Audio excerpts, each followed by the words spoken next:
Okay, we'll get started. My name is Jeremy McMillan. I am SAP Hybris Expert Services Consultant. SAP Hybris is Hybris Commerce mainly. It's an e-commerce platform. It's a big, fat, batteries included, Java Spring-based e-commerce solution.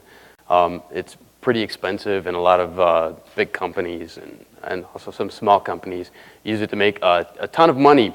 And I know the title of this talk on the schedule is something about like orchestration and how it saves the day or whatever, but this is actually a talk that I gave a couple of weeks ago at SAP Hybris Live in Barcelona, and I've added a little bit more content to talk about the complexity and how that sort of maps to design of orchestration and why that's kind of important.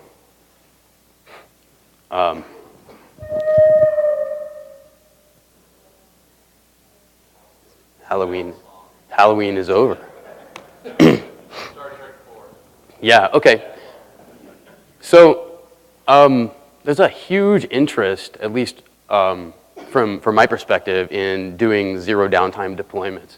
That makes perfect sense. I don't know, you probably went to a lot of talks where they talk about like DevOps culture and enabling this stuff. What happens is you've got your production system, and if it's always on like a utility, like you can count on it, then you don't really have to ask permission to do deployments the way you do if you need to get downtime. And I don't know what it's like for all of the systems that you operate or you work on, but e-commerce systems that my clients deal with, it's pretty easy on the back of a napkin to figure out how much that downtime is worth. You have your average number of visits per hour, then you have the average conversion rate for a shopping cart, and then you have the average value of that shopping cart, and you multiply all those things together and you get a clean dollar value on your downtime. So it's important where the bottom line, not just for DevOps culture. The problem is that you have to approach this carefully, because sometimes you want to change something and it's easy and you can roll that out and it's like a slam dunk. Other times there are features that go out which require a little bit more care and feeding and require a lot more investment in order to ensure that you have that zero downtime stuff covered. And so what I'm going to talk about is planning and establishing that there's kind of a gradient of complexity to what kind of like rollouts and releases you have to do. And you should start trying to do zero downtime deployment on the easy stuff and work yourself into the more complex cases.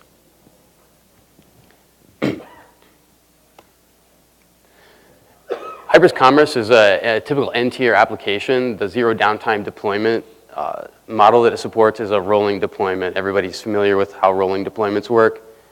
You drain some traffic away from some of your clusters so that you have excess capacity that's not in operation. Then you do your maintenance on that while the traffic is flowing to the nodes that remain in operation. When you finish doing maintenance on the ones that were down in the first stage, then you re-enable traffic and you drain the traffic from the ones that haven't been upgraded and repeat that process until everything has been upgraded. The upshot is that supposedly everybody who wants to use the live system gets transactions through at all times. Hybris Commerce is a stateful application. The data model is pretty complicated and it has an expensive ORM, and so the strategy that applications typically use when they're heavy, going end to end from front end hit to the back end data store and back to a rendered response, is to cache everything. And Hybris Commerce is no different there. So they have EH cache, and we recommend, in order to get the most out of your EH cache, that all of your servers are sticky sessions and you don't replicate sessions, so that the traffic that's flowing to each node can cause the cache to adapt. And so if you have too much session churn and you bounce too many sessions, then it's going to create an inordinate amount of load as you have cache misses hit the database. And so sort of sticky session thing is something that needs to be managed. And that's like, the minimum level of complexity that you have to deal with. It gets you into the state where you need to carefully orchestrate your rollout. In very simple terms, you have an outdated cluster, you deployed a part of your cluster, and then you have dual versions running, and your sticky session load balancer keeps the traffic segregated so that users are not bouncing between versions of their software while their sessions are live. And then as those sessions die out, when you drain the sessions off of the second half of upgrade servers, you finish it, and then everybody's on the new version. Some stuff that doesn't touch the data model can just be done as that simple rollout. The only thing you have to manage is orchestrating the load balancer drain steps and then upgrading your servers. This is another state diagram that just illustrates that you have to drain, and then you wait until those servers are drained, then you do the partial deploy, and then you drain the traffic off of the remaining nodes, then you have to wait. Every time you have to wait for that stuff, you have to decide how you want to design the orchestration system, and probably the most straightforward stuff and features that are already well worn and implemented are pumping that stuff through event send and jumping back into it with a reactor. If you have some stuff changing on the back end in Hybris Commerce, and I don't know, this doesn't apply to like all systems, but Hybris Commerce has this ORM system where there's a type system which provides a view into the database, and so you can keep one version of your system on one view of the database, and you can upgrade the system, and both systems can run against the same database and coexist for a short period of time. But while that's a cool, powerful feature that allows you to have two concurrent versions of the code running with two different data models on them, there's still some extra caveats. Again, the solution for that is you need a few extra orchestration steps. Maybe it doesn't apply to your applications, but the idea here is that you have to be sensitive to how complex your orchestration is. Maybe you have to do some tasks on the back end, and you go from like a simple case where you got a slam dunk, zero downtime deployment. You have to watch what's in the pipeline and make sure that your process is going to work. And that puts you in a state of doing continuous development of your deployment pipeline automation, along with the types of features that are going out. This is the more detailed cluster state. And in this case, if you have to do data migration, if you change a lot of stuff, you may have to add in some jobs, like you have a deployment-specific asset that's doing some data extraction in this like first little document diagram to pull some data out of the old data model. And then you may need to publish some new data into the database before you can get that new code up. And there are several steps. And it can get even more complicated than that. So getting your zero downtime deployment pipeline humming is going to reflect really the complexity of your system, and it needs to be approached as a significant investment. The other thing is, I don't know if you noticed that big state diagram where you had like some of those deployment-specific artifacts. The idea is that you're developing stuff like, you know, a database migration job that is only relevant from version A to version B.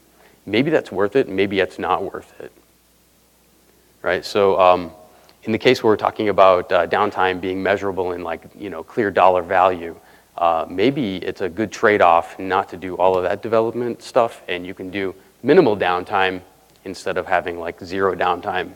So what that means for your orchestration is that you might want everything to conditionally jump from stage to stage, and you might want to add some breakpoints in there so that you can manually continue the process at points where that makes sense. So somebody can go in and do some data migration, you know, hand-wise, and then all of the stuff that can be automated, you can continue those orchestration steps in, you know, phases. doing major upgrades, for example, are one case in Hybris Commerce where it just is not going to make sense to develop all the assets that you need to make a completely automated zero downtime deployment work. But it's still incredibly enabling to have some of those automation steps in place so that you can make everything go fast that can go fast. The way it works in Hybris Commerce, we need to do something called cloning the type system that establishes a copy of the view into the database. Then we have to stop all mutation in the background. These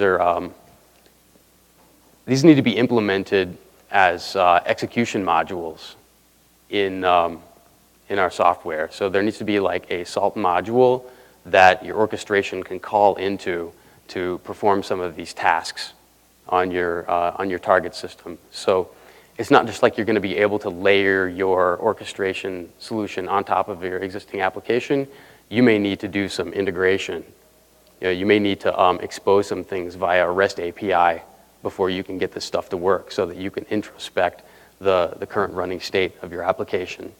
So once you have a clone type system out, then you can deploy new code to one of the nodes, and you can tell it to update the type system so that the database deployment matches the code that's on there. And then you can bring up the remaining nodes once the type system is available, and then you can switch to the other nodes.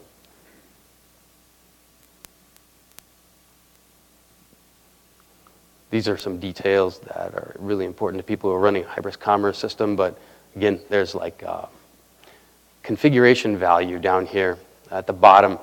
The DB type system name, when you're doing an upgrade, you need to change this. This is a value that's going to be pillarized. So you need to decide whether or not you want to keep this stuff persistent or whether you want to float pillars through your reactor system by passing pillars in events, or whether you want to use a wheel module to rewrite a pillar and make sure that your states execute so that when you do configuration management, you generate the config files, all those app servers can peg their current version.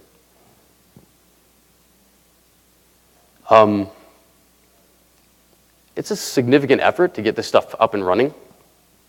So what we tell people is you want to ship this stuff left. And that means while you're developing this stuff, you need a significantly sized environment so that you have enough servers to watch the orchestration stuff work in your staging environments. And you need to know that your deployment automation stuff is going to work in staging before you try to go live in production. I don't know if this sounds obvious, but we still have to tell clients that they have to spend on creating prod-like architecture in their staging environments. And they have to keep like the QA users out of there while you're doing all of this development stuff. So you really need dedicated resources available to make this stuff work in order to get everything humming. You have to be careful about what kind of features are coming down the pipeline. I don't know if this makes sense to a lot of people, but some of the stuff in the data model is version dependent, and so we'll obey the configuration variables that we set, and other stuff in the system is not version dependent. And so even though you have stuff running and you can do a zero downtime deployment with one version, you may get a release that looks very similar come down the pipeline, and that means that your zero downtime deployment process needs to be exposed to like functional testing. You know, it has to go even further left in the pipeline. You can't just run a deployment and say, okay, it's green, it went live. This stuff is also subject to functional testing, so you need to push this like left of QA. Again, the theme is test in lower environments. You really want to push this really kind of almost right upstream of your CI environment. For simple changes, it's easy, so go ahead and get started with those things. But there's a trick to knowing what's coming down your development pipeline. You have to add some test criteria to your code in order to decide whether or not this is going to be a candidate for the orchestration that you currently have implemented. And you want to know that in like your CI testing. or whether or not you have data changes and things like that. And there's really no substitute for knowing the code. And for major stuff, when those tests go red, or when you see a lot of stuff hitting the merge pipeline, take a step back from it. Maybe you don't want to orchestrate everything, and you need to just run bits and pieces of it. So you need to make sure that your orchestration pipeline is decomposable into steps that you can manage. This is a design diagram. I don't think it looks very good in this HDMI connection, but this is 2 orchestration paths. On the left is the one that is the path that does all of the data maintenance for like the middle complexity. And I have solid lines for orchestration task requisites, and dotted lines to represent events that are hitting the event bus that those need to be sensitive to. And on the other side, once the data stuff is done, then for each individual node, you can run in parallel a simpler orchestration task over there. But I mean, the point is, this is filled with circles and arrows, and it's reasonably complex, no matter how you get into it. How to do this stuff is in the question. There's Thorium, which I'm investigating, because if you write like a custom Thorium module for this, then you can use the registry in Thorium to keep track of the state of what's happening in your cluster. And that can be persistent, so in case you have to stop in the middle and restart, if something goes wrong, you don't have to clean up a mess. But you'll need to write a custom module for it, because Thorium, the paint is not dry on it yet. And if it doesn't take off, and if people aren't using it, there's also the chance that Salt could, abandon it. As far as I know, it's still considered an experimental feature, so it's not like officially part of the support package, although it does have some promise. You can keep track of your global state and what's happening in your cluster by passing pillars around. So your events can contain data, the data can contain pillars, your reactors can pick up the data and pull the pillars out of that, and run the orchestration runner tasks with pillars. And then the orchestration tasks will render out of those pillars. And then those orchestration tasks themselves can fire events which generate pillars. So you can sort of float all of the global state data of what's happening in that flow in pillars as they go. But it was a mouthful to just kind of tell the story of how that was happening. And I can't imagine it's going to be very much fun to keep track of that while it's running, especially if it's new and you're biting your nails during a release.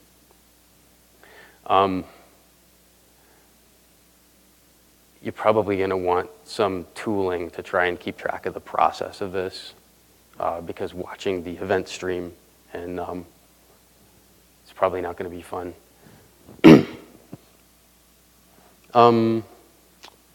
Reiterating, you want to be able to do the stuff manually before you try to automate it. The manual steps that you have to do to deployment, to do your deployment, are the requirements for what you do. So don't start doing the zero downtime deployments in orchestration. Actually get your hands on it first and understand it, and then take a step back from that and design an orchestration pipeline for it. You want to make sure that you determine some decision points in that process while you're doing it manually, because you might want to decompose your orchestration path for really complicated deployments so that you can stop and do some things manually at different points. And start simple and improve iteratively so that you can handle more and more complicated release cases depending on what kind of stuff is changing. This is like 20 minutes in, and I guess I could open up for questions. Anyone have any questions? Anyone want to see? Everyone seen orchestration states? You want to see code samples? No? Yeah. Mine are ugly. So I'm going to show you. I just was at another talk earlier, and whoops, can't see that.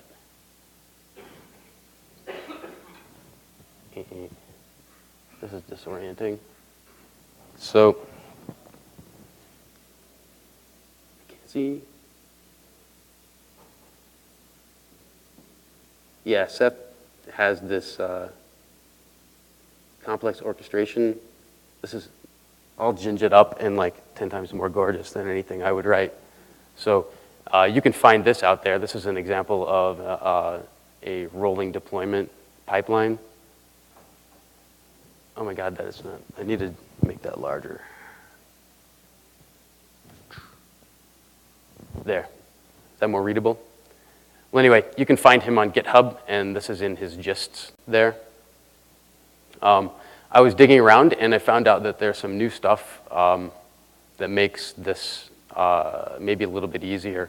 We're talking about the possibility of using Thorium or floating pillars in order to keep track of your global orchestration job state floating through. Some features are in the pipeline for Salt that,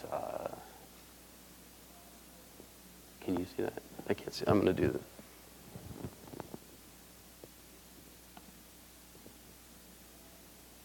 There's a ticket out there asking for asynchronous orchestration event with a wait state.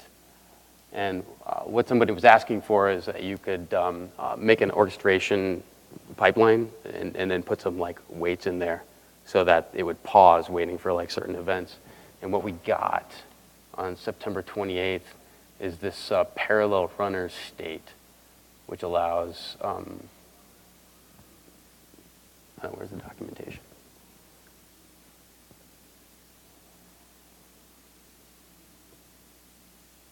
There's some more documentation in there. It allows you to sort of pass a bunch of other runner tasks off inside orchestration.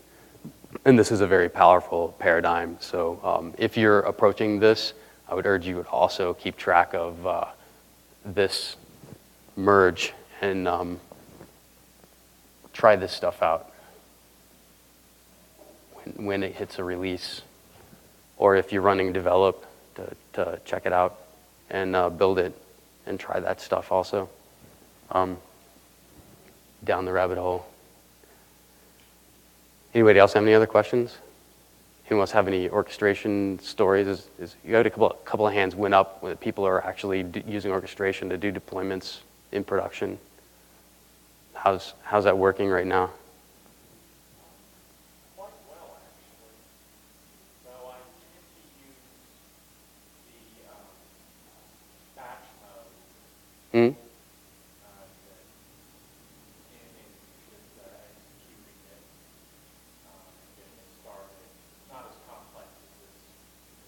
As the event-driven stuff?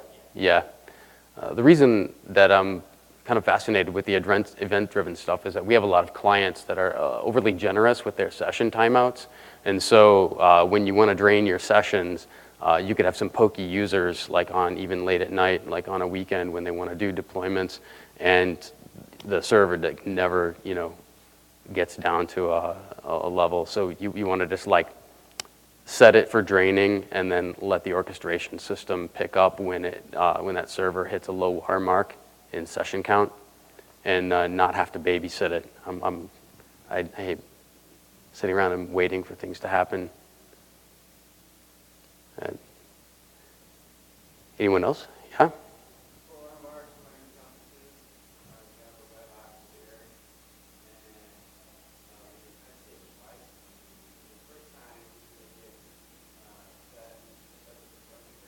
Mm-hmm.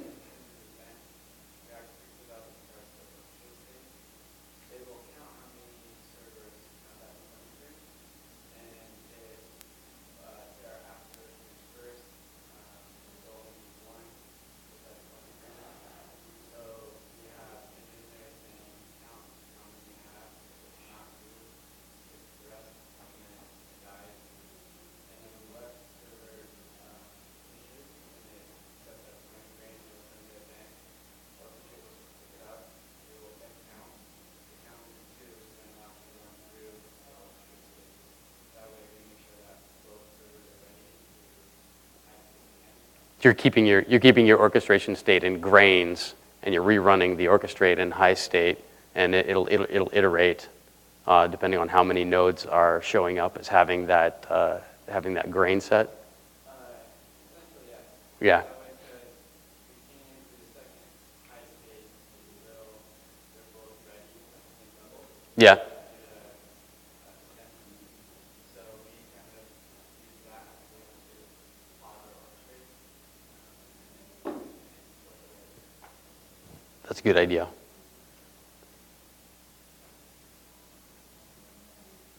Any other questions? We only have like a few more minutes left. Yep. So how many different like minions are involved in your orchestration? So I'm a consultant, and I'm trying to put together a reference implementation that works for like any of our clients. Most of our clients have clusters where they have like a handful of servers, but the ones who really want this stuff have tens of nodes in their clusters, and that gets like significant, and they have like a lot of traffic in order to justify those. And I'm assuming that you have different types of nodes that you're doing different operations on, and that's why you have to use orchestrate, or is that not the case? Are they all the same type of service? They're really all running the same code, but they're running in different roles. Like some of them are storefront nodes that are only serving traffic that's load balanced from the internet. Some of them are only serving traffic that's internal, that are using internal interfaces. Those are considered like expendable during like, so we can shut them down at will. So those will hit a different orchestrate pipeline. And then there'll usually be one node that's set for doing like batch processing and data maintenance. That's like the admin node. And that's the one that we have to do all the data operations on. And so it's like, it's part of like a third, orchestration step pipeline. And all three of those are dependent on each other in, kind of a weird way.